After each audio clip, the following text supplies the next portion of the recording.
sini saya akan menjelaskan biomekanik dan anatomi gerakan abduksi regioid joint.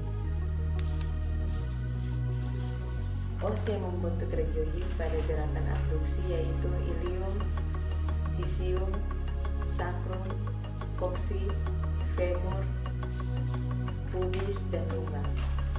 Dan adapun otot yang membentuk abduksi pada hip joint yaitu gluteus maximus, gluteus minimus, TL, piriformis, dan sartorius.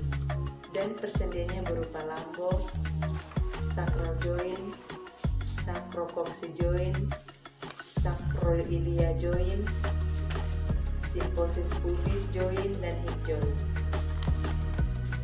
Gerakan abduksi pada hip adalah kaki kiri jika geraknya pasif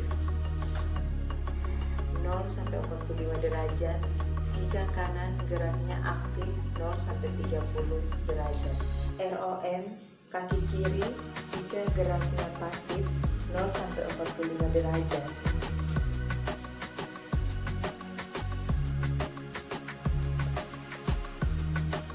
Jika pasif, kita yang menggerakkan dan kaki kanan gerakannya aktif 0-30 derajat.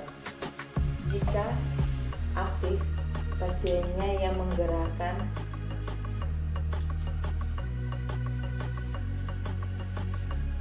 Enfield adalah elastis Enfield, rollingnya itu ke kranial dan slidingnya itu ke caudal.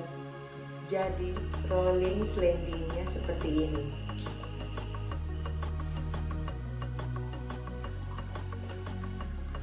Rollingnya ke kranial dan slidingnya ke caudal.